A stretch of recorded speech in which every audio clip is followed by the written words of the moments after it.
Yeah, after watching all the videos about the different attachment styles, there is a underlying theme in most of the videos. And most of the videos is telling you that whenever you're in a relationship with an avoidant and they pull away, it's because they start to feel your love and they don't want to be committed, so they just poops and they pull away. And therefore the person with the anxious attachment should, like, normally they want to reach out, they want to connect, but this person don't want to connect, so therefore it's a terrible thing for the anxious person to reach out, because this person doesn't want to reach, doesn't want anybody to get in contact with them, don't want anybody to reach out to them. And that is why they have been termed to be avoidance. So the advice to the anxious that they give is that the anxious should go into a thing that they call no contact.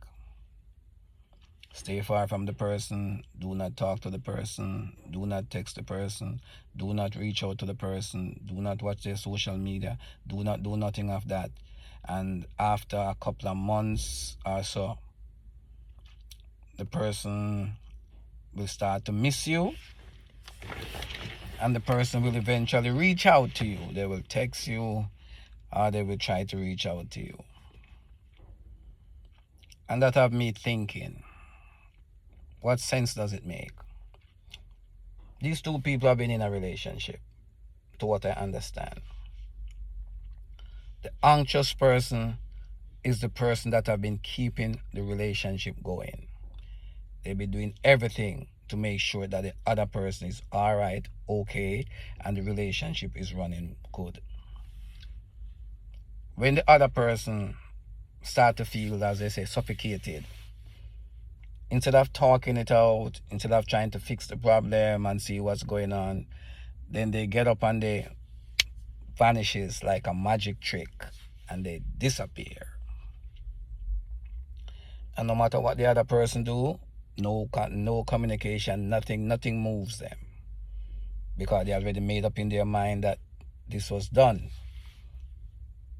So why are you telling the other person to go into no contact for X amount of time and to see if this person actually realize the value and come back or text or reach out? Why is all the work that has been going on has been by the anxious person through the relationship? Even after the relationship, the anxious person is still being asked to work. So where is the accountability for the avoidant? What did the avoidant actually bring to the table? Apart from chaos and misery and pain, what did they bring to the table? They brought absolutely nothing. So what are you asking the anxious person to wait for? What are you asking them to wait for? To wait, go in silence and wait for months? For what? What is the purpose? What is the reason? Why are you suggesting that to them? That doesn't make sense. The narcissist and the avoidant is one of the same person. They have no regard for humanity, no regard for other person's feeling, no regard for other person's emotion. In fact, they are emotionally bankrupt. They feel nothing. They care about no one. The only thing they care about is control. They control exactly how the relationship goes. What time you call, what time you text, what time you meet. They control everything. Because the avoidant is a master class manipulator.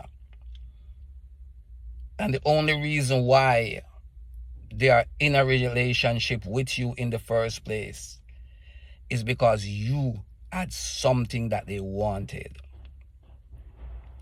It may not be monetary, but you was validating them. you was depositing in their emotional space, and they needed you for that, where they could come and they could unload all their burdens that they're carrying, all their baggage, everything. They could come and they could unload it and unpack it upon you. And when these people leave, you are asking the anxious person or the caring person or the person that values them, you're pretending like what these people did was wrong. No, that's not what it wasn't wrong. When you are in a relationship, you show love. It's normal, it's natural. When you're in a relationship, you value the other person and you show respect. That is what happens whenever you are inside of a relationship.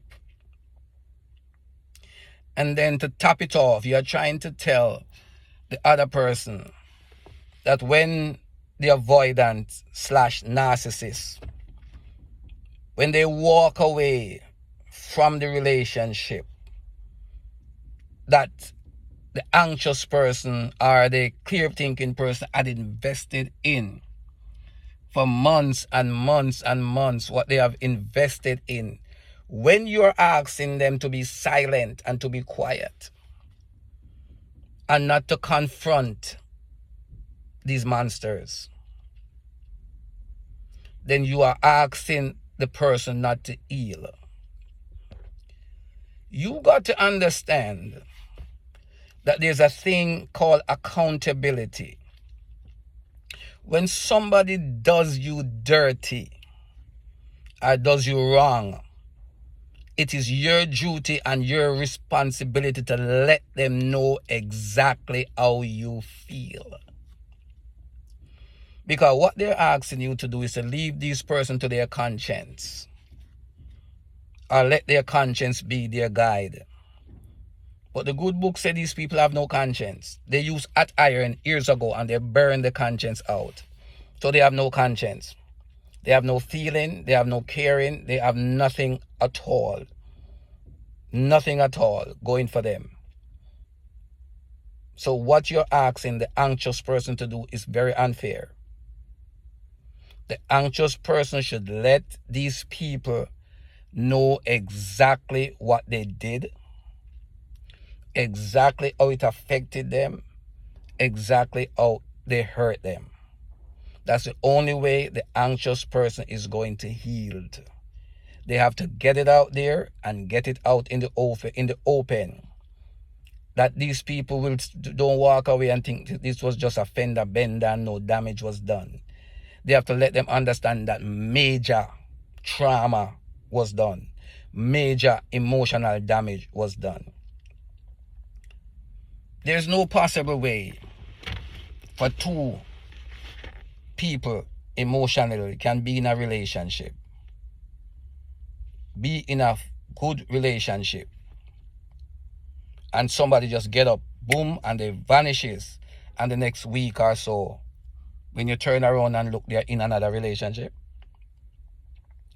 Just like that. Just like they was never into one. The person that was with them was nothing. They was like garbage, and there was no second thought about it. They was just boom, and then boom, they were back into another relationship. Make it make sense. My advice to anybody: if you actually find yourself into a relationship with an avoidant, any form of them, fearful avoidant, anxious avoidant, any kind of avoidant, dismissive avoidant, any kind of avoidant you find yourself in a relationship with, my advice to you is to take your ball and go home. Walk away. It's a one-sided system. These people will never miss you, never call you, never ever say they are sorry.